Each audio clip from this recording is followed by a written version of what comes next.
Good morning dear students, this is doctor Ankit Srivastava. आज हम लोग फाइनेंशियल मैथमेटिक्स के बेसिक कॉन्सेप्ट्स को समझेंगे। सबसे पहली जो चीज़ फाइनेंशियल मैथमेटिक्स में समझने की है दैट इज इंटरेस्ट। इंटरेस्ट क्या है और ये कैसे काम करता है। अगर आपसे कोई पूछे कि व्हाट इज इंटरेस्ट या what do you understand by interest, तो हो सकता है आप उसको एक डिफिनीशन समझाने लगें या बताने लगें जो भी आपने पढ़ी हो, लेकिन बहुत ही सिंपल शब्दों में, जिसने कभी भी इंटरेस्ट के बारे में कुछ भी नहीं सुना, कुछ नहीं जानता, आप उसे इंटरेस्ट कैसे समझाएंगे। हम ऐसा करते हैं कि ऐसे समझते हैं कि इंटरेस्ट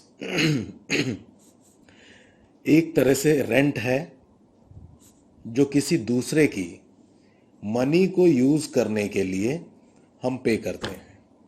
ठीक उसी तरह जैसे हमने कोई प्रॉपर्टी रेंट पर ली, उसको यूज किया और मंथली या एनुअली बेसिस पर हमने उसका एक रेंट पे किया और टाइम पीरियड पूरा होने के बाद हमने वो प्रॉपर्टी उसके ओनर को लौटा दी।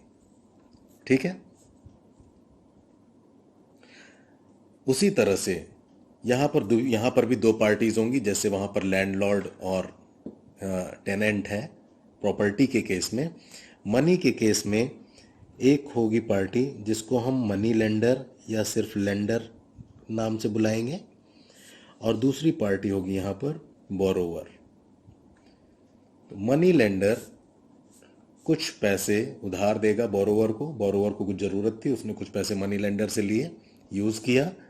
यूज़ करने के बाद वो प्रिंसिपल अमाउंट तो लौटाया ही लौटाया, और उसके साथ ही जितने दिन उसने उस पैसे को इस्तेमाल किया उतनी ड्यूरेशन का एक इंटरेस्ट भी पे किया, जिसको हम रेंट कह सकते हैं, या इन फाइनेंशियल टर्म्स हम उसके लिए टर्म यूज़ करते हैं इंटरेस्ट। ठीक है। तो इंटरेस्ट यहाँ पर दो तरह के हो सकते हैं। पहला होगा सिंपल इंटरेस्ट। सिंपल इंटरेस्ट में बोरोवर ने मनी लेंडर से जितने पैसे उधार लिए हैं, जितने जो भी सम ऑफ मनी यूज करने के लिए लिया है, सपोज हम उसको नाम दे दे रहे हैं प्रिंसिपल, उसको प्रिंसिपल ही कहते हैं बेसिकली। तो जो भी प्रिंसिपल उधार लिया है वो कितने टाइम के लिए लिया है और मनी लेंडर ने किस रेट ऑफ इंटरेस्ट से इस प्रिंसिपल पर इंटरेस्ट चार्ज करना है, इन तीनों ही फैक्टर्स पर डिपेंड करता है कि सिंपल इंटरेस्ट कितना होगा। रेट को हम 100 से डिवाइड करके लिखते हैं क्योंकि वो परसेंट के फॉर्म में होता है।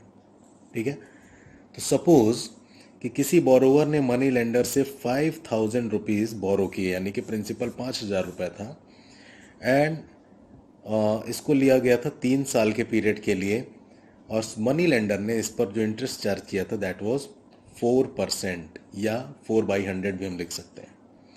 जब हम इसको सॉल्व करेंगे तो आंसर आ जाएगा हमारा 600 रुपीज़। ये 600 रुपीज़ क्या है? 600 रुपीज़ है सिंपल इंटरेस्ट। मनी लेंडर को 600 रुपीज़ एक्स्ट्रा पेमेंट करनी पड़ेगी बोरोवर को, यानी कि बोरोवर इस प्रिंसिपल अमाउंट के अलावा 600 रुपये और पे करेगा मनी लेंडर को फॉर यूजिंग हिज मनी। ठीक है। दूसरा कॉन्सेप्ट यहाँ पर आता है कंपाउंड इंटरेस्ट का। सिंपल इंटरेस्ट बहुत ही सिंपल होता है, कंपाउंड इंटरेस्ट थोड़ा सा टेढ़ा होता है। कंपाउंड इंटरेस्ट का क्या कॉन्सेप्ट है कि सिंपल इंटरेस्ट से ये किस तरह से डिफरेंस, ये भी देख लीजिए। सिंपल इंटरेस्ट में इंटरेस्ट की कैलकुलेशन सिर्फ और सिर्फ प्रिंसिपल पर होती है, चाहे वो 1 साल 2 साल 3 साल 10 साल या 50 साल या 100 साल के लिए क्यों ना लिया गया। लेकिन कंपाउंड इंटरेस्ट में पहले साल का जो प्रिंसिपल होता है दूसरे साल के लिए वो प्रिंसिपल नहीं रह जाता, यानी कि नेक्स्ट टर्म में प्रिंसिपल चेंज होगा। और कैसे चेंज होगा कि फर्स्ट टर्म में जो भी इंटरेस्ट कैलकुलेट किया जाएगा वो पिछले साल के या प्रीवियस ईयर के प्रिंसिपल में ऐड हो जाएगा, और इस तरह से नेक्स्ट टर्म का प्रिंसिपल चेंज हो जाएगा। देखिए डिफरेंस कैसे आता है। सेम फिगर्स को लेकर के अगर हम कंपाउंड इंटरेस्ट की कैलकुलेशन करते हैं तो इसका फॉर्मूला होता है A is equal to P 1 plus R/100 to the power N। N is number of period, compounding period या number of years. R is rate of interest, P is principal and A is amount. Amount is the sum of principal and compound interest. Okay यानी कि यहाँ पर जो principal है इसमें जब compound interest add कर देंगे तो हमको अमाउंट मिलेगा. इस क्वेश्चन को हम सेम फिगर्स के अगर सॉल्व करते हैं तो 5000 into 1 plus 4/100 to power 3 years 4%, 5000 for principal. Okay इस क्वेश्चन को सॉल्व करने पर हमारा आंसर आएगा ₹5,624.32. आपको सिंपल करना है तो इसको मैं बता देता हूँ 5000 into 1.04 to the power 3. Clear. इसको सॉल्व करने पर ये वैल्यू आएगी हमारे पास. अब ये अमाउंट है. अमाउंट मैंने बताया आपको प्रिंसिपल प्लस कंपाउंड इंटरेस्ट दोनों जोड़ करके होता है. अगर हमें सिर्फ और सिर्फ कंपाउंड इंटरेस्ट की कैलकुलेशन करनी है तो हमको अमाउंट में से प्रिंसिपल माइनस करना होगा जो कि है 5,624.32 principal amount minus 5,000 rupees principal. Compound interest की कैलकुलेशन में हमारे पास आंसर आएगा 624.32. आप देख सकते हैं कि जब सिंपल इंटरेस्ट कैलकुलेट किया गया था तो वो आया था 600 रुपीज़, लेकिन जब कंपाउंड इंटरेस्ट कैलकुलेट किया गया तो ये आया है हमारा 624.32. यहाँ पर डिफरेंस है 24.32 का. ये सिर्फ और सिर्फ कंपाउंडिंग की वजह से है. कंपाउंडिंग में प्रिंसिपल में कंपाउंड इंटरेस्ट ऐड हो जाता है और नेक्स्ट टर्म के लिए प्रिंसिपल चेंज हो जाता है.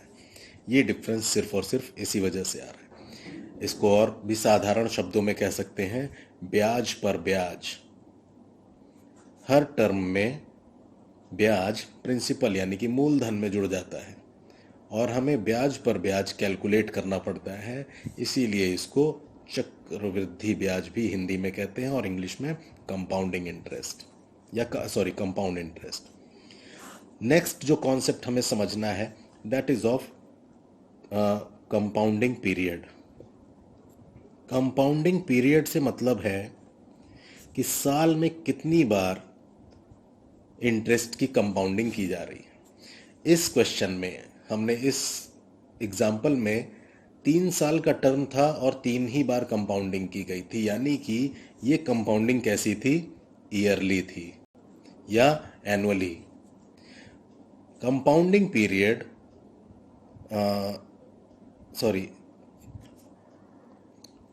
एनुअली भी हो सकता है. इसको हम एनुअली भी कह सकते हैं, हाफ ईयरली या annually. Compounding period could be half yearly, यानी कि साल में 2 बार जब कंपाउंडिंग होगी तो उसको हाफ ईयरली या सेमी एनुअली भी कह सकते हैं. कंपाउंडिंग क्वार्टरली बेसिस पर भी हो सकती है, मंथली बेसिस पर भी हो सकती है, इवन डेली बेसिस पर भी हो सकती है. ठीक है.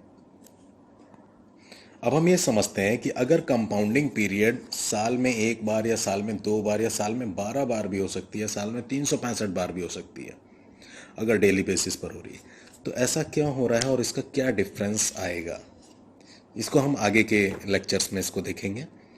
नेक्स्ट जो कॉन्सेप्ट है हमारा that is of nominal interest. Nominal interest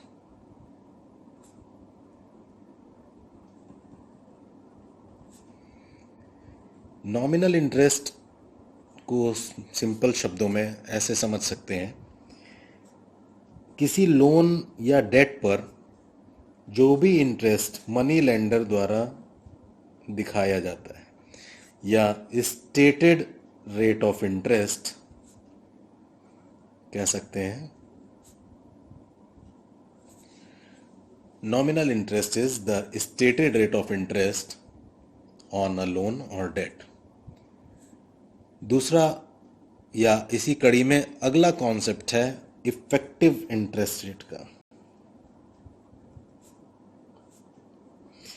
effective interest rate nominal interest rate से थोड़ा सा डिफरेंस एंड कॉम्प्लिकेटेड होता है। ये तो सिर्फ स्टेट किया जाता है। नॉमिनल इंटरेस्ट रेट सिर्फ दिखाने के लिए होता है, नाम के लिए होता है, इसमें कोई भी एडिशनल फीस नहीं ऐडेड होती है। बट जब कोई फीस ऐड हो जाए या नंबर ऑफ कंपाउंडिंग पीरियड एक साल में 2 बार या 4 बार हो रहा हो, यानी कि क्वार्टरली या मंथली बेसिस पर अगर कंपाउंडिंग हो रही है, तो effective interest rate will be different. जैसे कि अगर हम कहें कि कंपाउंडिंग हो रही है 4% पर एनम के रेट से annually and 4% per annum compound interest he semi annually compounding हो रही है, तो ये दोनों ही केसेस में कंपाउंड इंटरेस्ट की कैलकुलेशन करने पर अमाउंट डिफरेंट आएगा। तो ये जो डिफरेंस होगा, यानी कि जो वास्तव में रियलाइज किया जा रहा है, कहने के लिए तो 4% है, बट वास्तव में जो हम रियलाइज करेंगे that will be effective interest rate. चलिए इसको हम एक एग्जांपल की हेल्प से समझते हैं, इफेक्टिव इंटरेस्ट रेट और नॉमिनल इंटरेस्ट रेट में डिफरेंस क्या है। सपोज एक मनी लेंडर अपने जो प्रिंसिपल या लोन है, लोन के अमाउंट पर 100% के रेट से इंटरेस्ट चार्ज कर रहा है। ठीक है, टाइम पीरियड अगर हम 1 ईयर का ही रखते हैं तो हम डिफरेंस देखते हैं क्या आता है कंपाउंड इंटरेस्ट में। किस चीज का डिफरेंस? इफेक्टिव इंटरेस्ट रेट का नंबर ऑफ कंपाउंडिंग पीरियड का डिफरेंस। ठीक है, कंपाउंड इंटरेस्ट की कैलकुलेशन करने के लिए सिंपल सा फॉर्मूला है, A is equal to P 1 plus R by 100 to the power N. In this case A is equal to P, principal, suppose principal is 1, P is 1, 1 plus 100 by 100 to the power 1। सिर्फ 1 year की बात हो रही है, ये आ जाएगा हमारा 1 into 2 to the power 1, यानी कि ये हमारा आंसर आ गया 2। अमाउंट हो गया हमारा 2, यानी कि compound interest in this case, जबकि कंपाउंडिंग एनुअल बेसिस पर की गई थी, कंपाउंड इंटरेस्ट आ गया हमारा amount minus principal. Amount is 2, principal is 1, compound interest is 1। Okay, now अगर कंपाउंडिंग सेमी एनुअल बेसिस पर की जा रही है, यानी कि साल में 2 बार कंपाउंडिंग की जाएगी, तब देखिए क्या होता है, A is equal to 1 plus, यहां पर अब 100% नहीं लिखेंगे हम इसे, क्योंकि साल में 2 बार हाफ कंपाउंडिंग हो रही है, यानी कि हाफ ईयरली बेसिस पर कंपाउंडिंग हो रही है, तो हमें इस 100% को 2 पार्ट्स में डिवाइड करना होगा। तो हम इसको 100/2 इंटू 100 लिखेंगे। हमने इसको 2 से डिवाइड किया 100% को, और अब कंपाउंडिंग पीरियड साल में 2 हो गए हैं, इसलिए n में 1 की जगह हम 1 को 2 से मल्टीप्लाई करके लिखेंगे। ठीक है, यानी कि ये पावर 2 रहेगा, 2 बार कंपाउंडिंग हो रही है साल में। तो नंबर ऑफ ईयर्स जितने भी होंगे, सपोज 5 ईयर्स है तो 5 इंटू 2 हो जाएगा, लेकिन चूंकि यहाँ पर एक ही साल की बात हो रही थी तो ये 1 इंटू 2 रहेगा। इसको सॉल्व करते हैं, देखिए कितना आता है।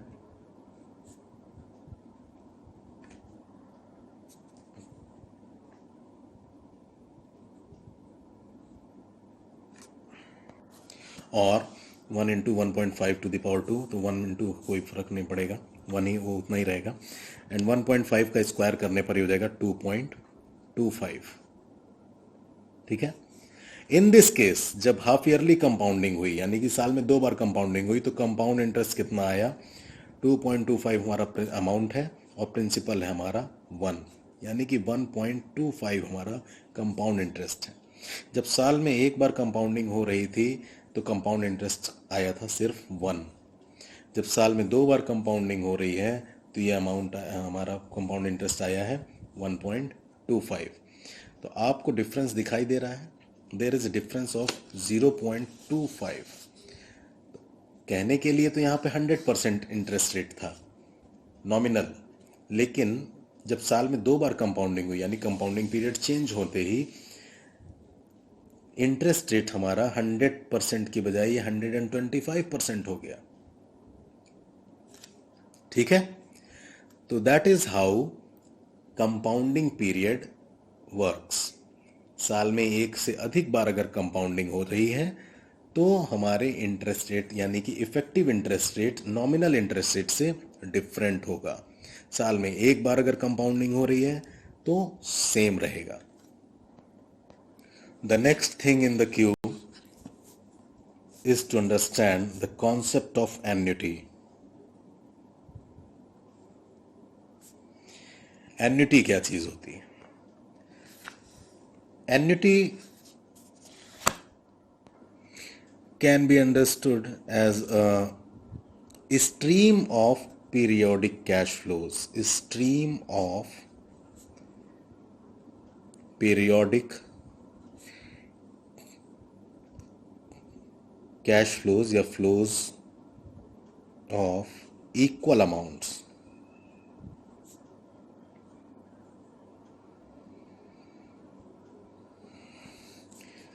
Either you are paying it or receiving.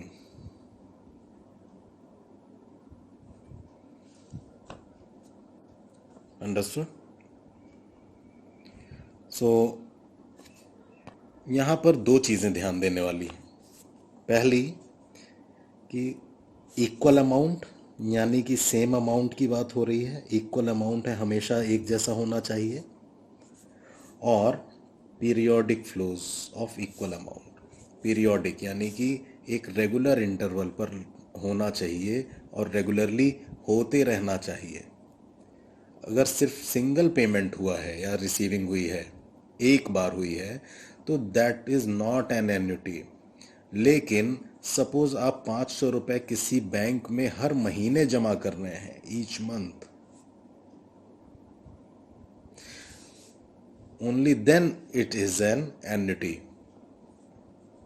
Okay, यानी कि 500 रुपए आपने हर महीने जमा किए किसी अकाउंट में, 5 साल के लिए किए या 3 साल के लिए या किसी भी टाइम पीरियड के लिए किया, तभी ये एन्युटी है अगर ये सेम अमाउंट हो हर बार और एक रेगुलर इंटरवल पे हो। अगर आप हर महीने कभी 500, कभी 600, कभी 1000, कभी 5000, कभी 2000 इस तरह से जमा कर रहे हैं, रेगुलर इंटरवल पर है, लेकिन फिर भी वो एन्युटी नहीं होगी। ठीक है, या आप 500 रुपए लगातार जमा कर रहे हैं अकाउंट में, लेकिन इंटरवल सेम नहीं है, कभी 1 महीने पे किया, कभी 3 महीने पे, कभी 6 महीने पे, कभी 10 दिन पे, तो भी वो एन्युटी नहीं है। तो एन्युटी होने के लिए सबसे ज़रूरी चीज़ जो है, पहला कि सेम अमाउंट होना चाहिए, इक्वल अमाउंट होना चाहिए और रेगुलर इंटरवल पर होना चाहिए। जैसे कि आप लोगों के घर में आपने सुना होगा रिकरिंग डिपॉजिट।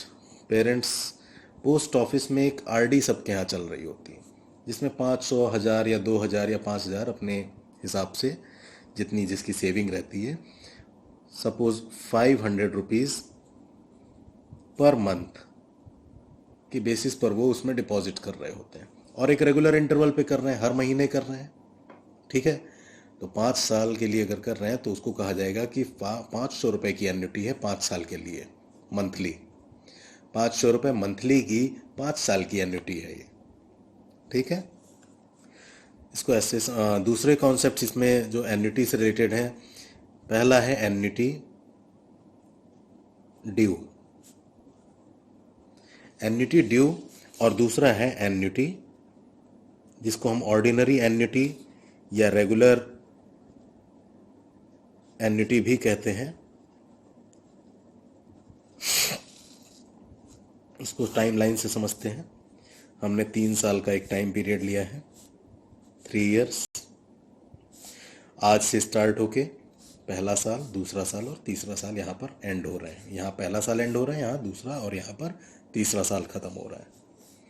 अगर हर पीरियड की स्टार्टिंग में ये हम एन्युटी चला रहे हैं, यानी कि हम जो अमाउंट डिपॉजिट कर रहे हैं वो हर पीरियड के बिगिनिंग में कर रहे हैं।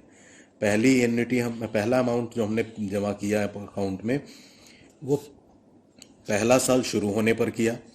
दूसरा जो अमाउंट हमने जमा किया वो दूसरा साल यहाँ पे शुरू हो रहा है, दूसरे साल की शुरुआत में किया। और तीसरा 500 रुपये हमने तीसरे साल की शुरुआत में किया। तो इसको हम एन्युटी ड्यू कहेंगे, एन्युटी ड्यू। लेकिन इसके उल्टे अगर हम हर पीरियड के एंड में, यानी कि 500 रुपये हमने यहाँ जमा किए पहले साल के अंत में, 500 रुपये हमने दूसरे साल के अंत में जमा किए और 500 रुपये हमने तीसरे साल के अंत में जमा किए, in this case it is known as, ये क्या है, एन्युटी या एन्युटी, ऑर्डिनरी एन्युटी या रेगुलर एन्युटी, या सिर्फ और सिर्फ एन्युटी टर्म भी हम इसके लिए यूज कर सकते हैं। ठीक है, तो आज के लिए इतना काफ़ी है। अगली क्लास में कल फिर मिलते हैं हम लोग।